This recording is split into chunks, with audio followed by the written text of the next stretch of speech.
Es particularmente paradójico que siendo la educación, sobre todo la educación fundamental, la educación elemental, la educación básica en nuestro país, una extraordinaria experiencia llevada a cabo por mujeres, en general se habla de la saga de los maestros.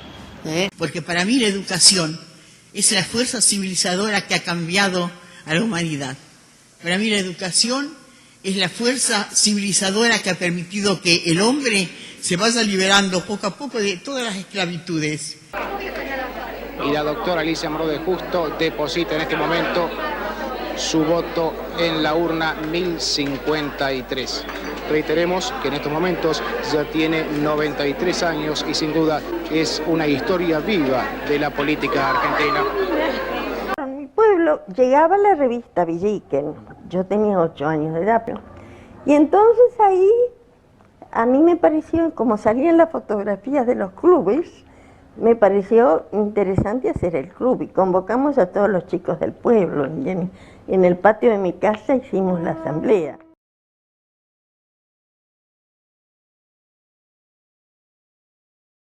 El maestro que tiene la concepción de esa cosa cerrada, que es el recinto donde están los chicos y las mentes de los chicos, es un camino absolutamente falso. La vida no es esa, la vida son muchas puertas abiertas, muchas posibilidades, muchos lenguajes, muchos caminos que conducen a un noble fin.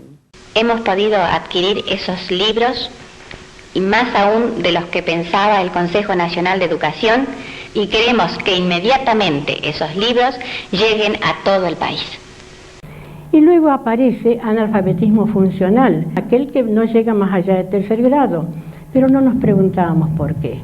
Bueno, no llega más de tercer grado porque busca trabajo, porque es pobre, porque tiene familia, porque bueno, tantas cosas que son impedimentos, pero pareciera ser que esos impedimentos son parte del sistema sideral, como que tuvieran que ver con las estrellas y no con nosotros.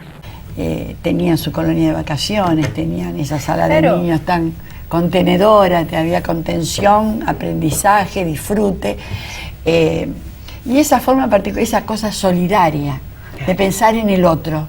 Soy yo con el otro, sin el otro no soy. En nuestro país, las primeras maestras especializadas a nivel terciario fuimos nosotros, desde la Escuela Normal de Paraná, donde surgen los primeros intentos de creación de los jardines de infantes y profesorado de la especialidad. Porque jugábamos con los vecinos y entre nosotros, y yo siempre era la maestra. Ni en la primaria, ni en la secundaria cumplida en la misma escuela yo pude estar en el cuadro de honor. ¿Por qué? Por la conducta, teniendo 9 y 10 de calificación permanente. Aquella era una indisciplina que rebotaba contra el muro que significaba un tipo de educación autoritaria y tradicional. Mis padres, como muchos otros padres, tenían una enorme fe en la lectura y creían en la educación. Nosotros vivíamos en una casa alquilada, pero no teníamos casa propia, pero biblioteca teníamos. Y en 1957, ahí nomás, preparamos un centro llamado de recreación infantil. No íbamos a llamar de esa forma tan cretina, llamado desertores escolares. Muchas gracias a todos los de Maciel de ahora, y a los viejitos. Ver esto nos hace muy bien, mejor que las pildoritas. En vez de quejarse que si me miran, si no me miran, si me dan, si no me dan, si me discriminan o no me discriminan, al diablo con todo eso. Yo voy a estudiar y voy a aprender lo que se me da la gana. El maestro tiene que ser un maestro valiente. El maestro sumiso hace alumnos sumisos. Y tengo un epígrafe de Martí. Al venir a la tierra, todo hombre tiene derecho que se le eduque y después en pago contribuir a la educación de los demás. Que fue la campaña. Yo puedo dar clase ustedes y yo, nada más. Es lindo dar clase. ¿No les gustaría ser maestra?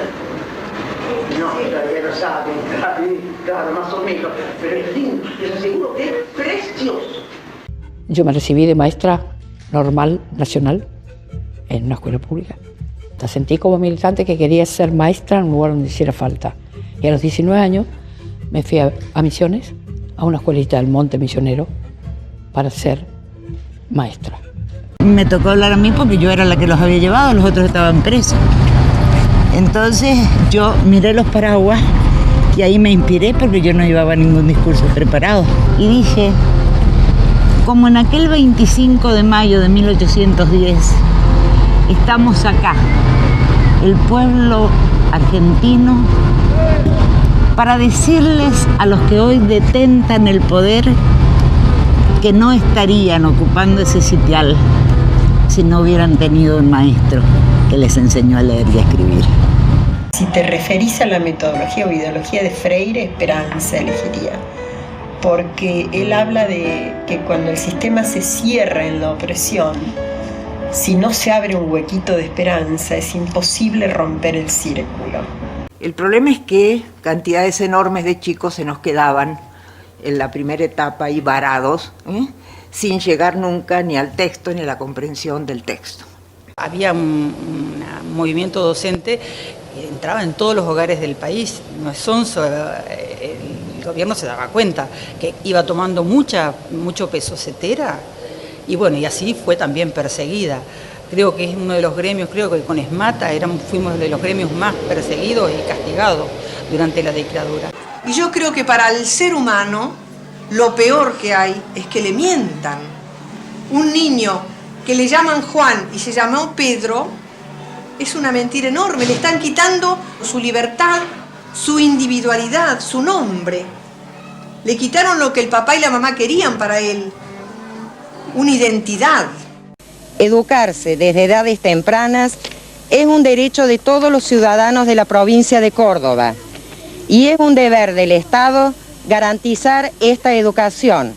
¿Qué es la educación verdaderamente? No la salida individual que vas, te anotás y si haces mérito, vos podés terminar, sino el saber colectivo. La protección de los bosques en todo el país es un tema que no va a salir espontáneamente por la voluntad de los propietarios ni por la voluntad de las autoridades. Si no hay pelea, si no hay resistencia social, si no nos ponemos al frente para decirle por aquí no pasarán, esto no tiene destino. Y se lo decimos a todos y cada uno de los gobiernos que osen intentar avanzar sobre la docencia y la escuela pública. Y volveremos a marchar todas las veces que sea necesario para lograr nuestros objetivos.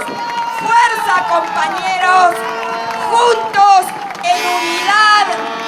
¡Y adelante! ¡Vamos a triunfar! No somos mejores ni peores que ningún otro trabajador, pero nuestro trabajo se sostiene en la esperanza de que esa canción, ese juego, esa fogata, esa frase que enseñamos muchos años después, 20 años después, se junte, se sintetice cuando nos cruzamos con un pibe y una piba que conocimos cuando eran así y nos dicen: hola señor, ¿cómo estás? No me puedo olvidar del poema, no me puedo olvidar de la frase de Belgrano, no me puedo olvidar de lo que me enseñaste. Cuando hay desigualdad, cuando hay discriminación, se cierra el circuito. Y si bien está en todas las clases sociales el problema de la violencia, en estos lugares es en el lugar que mayor riesgo hay. Entonces nosotros queremos que nuestros niños tengan esa posibilidad de mantener su idioma, mantener su cultura, además que se agregue lo nuevo. Planteamos desde el movimiento de mujeres el derecho inalienable de las mujeres a decidir sobre su propio cuerpo. Señores y señoras, no promovemos el aborto, promovemos la autonomía de las mujeres para no seguir siendo ciudadanas de segunda. Tenemos que seguir reuniéndonos para lograr que los gobernantes, a los que lamentablemente nosotros le dimos el lugar que están ocupando, escuchen estas voces. Bueno, las escuelas rurales de la provincia de Buenos Aires están sufriendo de forma muy directa la problemática de las fumigaciones con agrotóxicos. Y uno lo ve cotidianamente en las historias que te cuentan los chicos, en los problemas de salud que ves en ellos, en sus padres, en las mismas docentes y no docentes que trabajamos en esa escuela. En las periferias, ya sean las zonas urbanas o en las zonas periurbanas, están rodeados de monocultivos de soja y no podemos seguir sosteniendo un modelo de producción en base a químicos que están preparados para matar. Hay nenes que quieren aprender y nenas que quieren aprender y que necesitan y que hacen un esfuerzo enorme por estar en la escuela. Entonces me parece que lo que peor se puede hacer es responsabilizar porque no estudian o porque no traen las cosas, sino es que realmente no están pudiendo, y lo que tenemos que pensar son otros métodos u otras formas que tienen que ver con recuperar los saberes previos que hay, que son muchos. Crudo es el cuerpo vulnerable que resiste el exterminio de su deseo, de su carne, de su comunidad, de su lengua, de su territorio, de su pensamiento, de su arte. ANSAFE participó junto con la CETERA en las jornadas Escuela, conflictividad y violencia como una cuestión social. Creo que ese fue uno de los obstáculos que tuve, el tener que ser mamá y pensar, como dice la sociedad, si sos mujer te tenés que quedar en tu casa, a lavar, a planchar, a cuidar al marido, de los hijos, pero estando acá me di cuenta que el lugar donde yo quería estar era este. Todo a pulmón, hemos levantado ladrillos, hemos levantado paredes, hemos levantado chapas, hemos agarrado escombros, hemos estudiado arriba de cementos.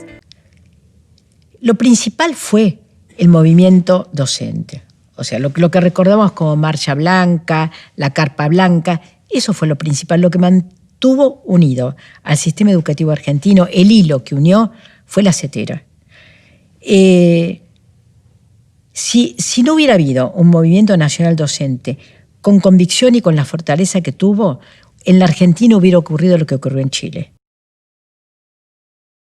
Não importa que esté este contexto echado a perder. Una de las tareas del educador es rehacer esto. En el sentido de que el educador es también un artista. Él rehace el mundo. Él redibuja el mundo.